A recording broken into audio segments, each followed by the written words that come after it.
C'est bon pour tout le monde, hein?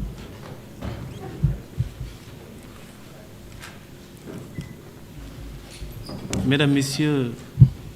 veuillez nous excuser pour ces quelques minutes de retard. Je vous remercie d'avoir bien voulu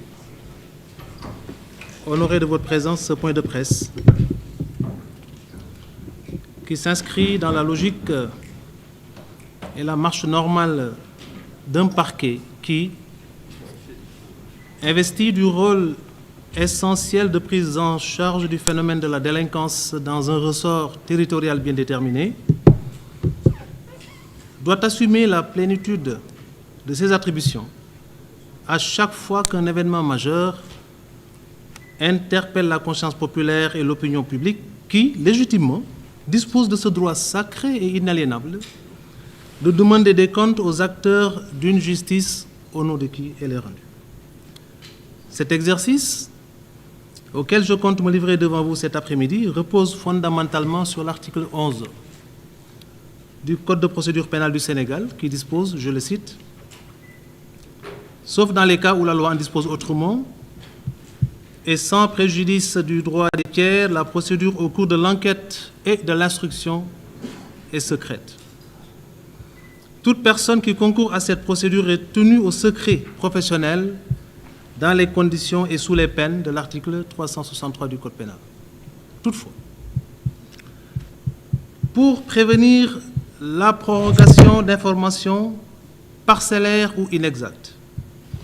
ou pour mettre fin à un trouble, le procureur de la République peut, en relation avec sa hiérarchie, rendre public, par un point de presse, des éléments objectifs tirés de la procédure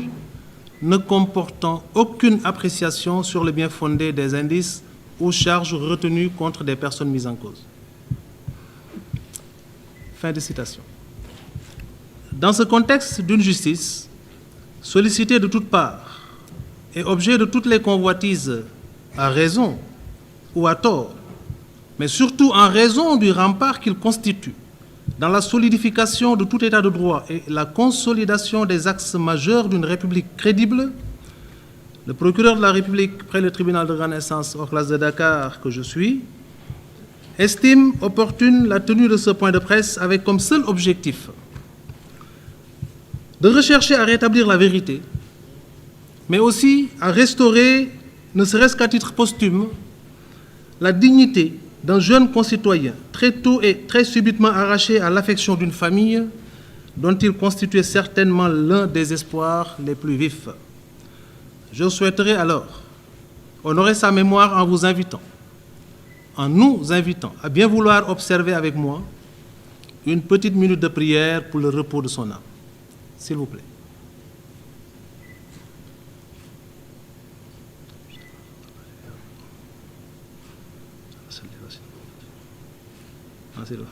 والهدي إلى صراطك المستقيم ومغفر له وارحمه وعافيه واعف وأكرم نزله ووسع مدخله واغسله بالماء والثلج والبرد ونقهم من الذنوب والخطايا كما نقيت الثوب اجعله دارا خيرا من داره وأهلا خيرا من أهله وزوجا خيرا من زوجه وأهله القل الجنة وأخذنا اللهم أنزل على قبره الضياء والنور والفسقة والصلح حتى يكون في بطن الهدي عنده أمر. Merci. Mesdames, Messieurs, la journée du 9 février 2026 restera à jamais gravée dans les pages les plus sombres d'une histoire que nous avons en partage. Ce qui s'est passé ce jour-là et qui concerne certains éléments de notre vaillante et valeureuse police nationale, il faut le dire, mais aussi une infime partie de notre jeunesse estudiantine, a pu donner l'impression aux uns et aux autres qu'on a opté de troquer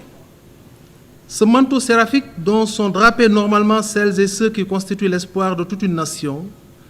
contre les habits d'individus peu consciencieux des enjeux du moment, au point de prendre pour cible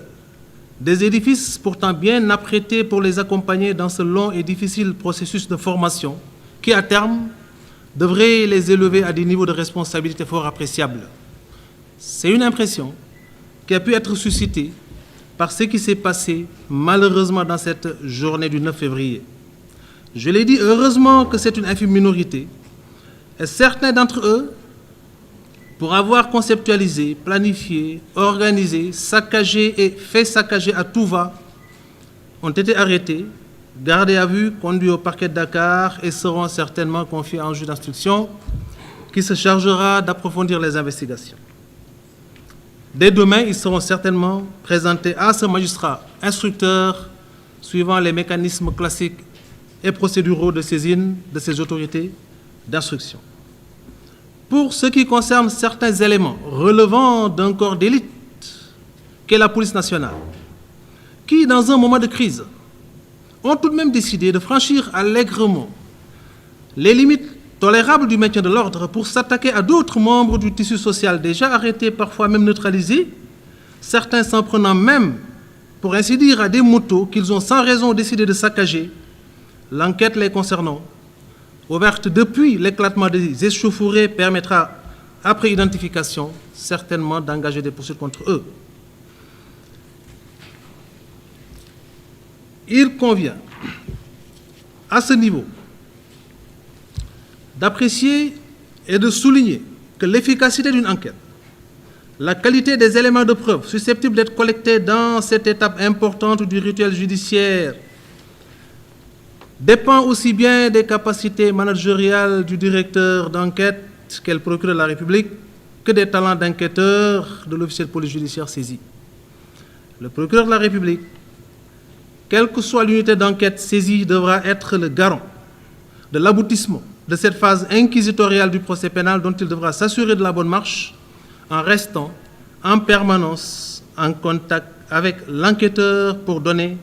les orientations aptes à faciliter le processus de collecte des éléments de preuve. L'enquête ouverte depuis le 9 février avec 2 unités différentes saisies, la sûreté urbaine du commissariat central de Dakar d'une part, la division des investigations criminelles d'autre part, pour, dans un premier temps, élucider et circonscrire l'origine, les niveaux de responsabilité, les différents actes posés par les uns et les autres dans le cadre de l'éclatement de ces échauffourées, arrivera certainement à son terme dans les meilleurs délais, dans les tout prochains jours, et le procès-verbal d'enquête y afférent qui sera transmis au procureur de la République sera traité, réglé et adressé à qui de droit pour l'approfondissement des enquêtes en vue d'identifier les différents auteurs de ces éclatements, de ces échauffourées. L'enquête confiée à la DIC, qui est en cours, qui permettra de déterminer, au-delà des causes du décès d'Abdoulaye Ba, les circonstances de cet événement fâcheux et regrettable, est en cours et permettra à terme d'identifier ceux qui, à un moment ou à un autre, à un niveau ou à un autre, ont eu à poser un acte quelconque, dans le sens qui a pu produire ce résultat dommageable, seront identifiés, entendus, installés éventuellement et poursuivis. Donc ce 9 février, j'ai ordonné l'ouverture de ces enquêtes, plus spécifiquement celles concernant le décès de l'étudiant Abdoulaye Ba, survenu à la suite de ces affrontements entre les étudiants et les forces de l'ordre. Les investigations ont été ciblées vers l'audition du personnel médical, les agents de sécurité du COUD, certains étudiants, certains gradés de la police nationale qui avaient en charge la gestion du dispositif et la conduite des opérations. Des constatations matérielles sur le campus social ont été effectuées. Les éléments de vidéosurveillance résultant des images capturées par des sources ouvertes, tout comme celles fixées par le Centre national de vidéosurveillance, ont été exploités et ont pu constituer les axes majeurs des investigations qui jusque-là ont été menées par la division des investigations criminelles. Au titre des dépositions, des médecins ont été entendus au niveau du centre médico-social du COUD, qui ont pu nous édifier sur les circonstances dans lesquelles le corps d'Abdoulaye Ba a pu être évacué au niveau de ce service. Des agents de sécurité du COUD ont été entendus pour nous édifier sur les circonstances dans lesquelles ils ont été informés du décès et le rôle qu'ils ont pu jouer, aussi bien dans les premiers actes de secours que dans l'évacuation du corps de ce jeune étudiant au niveau du centre médico-social du COUD. Des colocataires, autrement appelés voisins de chambre, de la victime ont été entendus et ont pu nous édifier sur ce qui a pu se passer dans la chambre quelques heures, quelques moments avant ce moment fatidique, ce moment de drame, ce moment regrettable qui a pu plonger le Sénégal dans un deuil et qui restera à jamais gravé, encore une fois, dans la mémoire collective. Toutes ces auditions, toutes ces constatations, toutes ces exploitations et toutes les réquisitions ont pu aboutir à permettre de faire un constat. Le constat qui est résulté des résultats de l'autopsie qui a été ordonnée, celui ayant résulté des différentes auditions recueillies au niveau de tout ce personnel dont nous avons donné la liste tout à l'heure. Les résultats qui sont sortis également de l'exploitation des images collectées par parfois des étudiants, d'autres fois par le Centre national de vidéosurveillance, ont pu concourir à nous permettre de retenir une thèse irréfutable à ce stade de l'enquête. Je reprends pour l'illustrer le bout de phrase contenu dans le communiqué qui a été servi à la presse nationale et à l'opinion publique dernièrement, passage dans lequel on vous disait clairement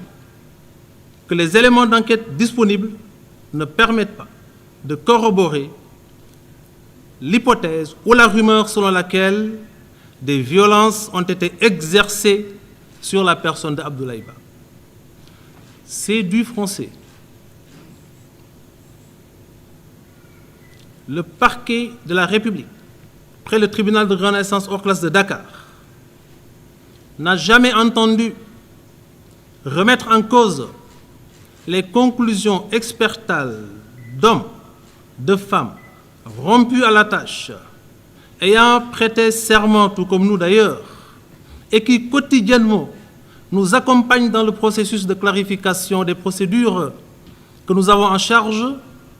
et qui parfois sont obscurcis par les enjeux et par les intérêts en présence, et que nous parvenons à clarifier, à régler sur la base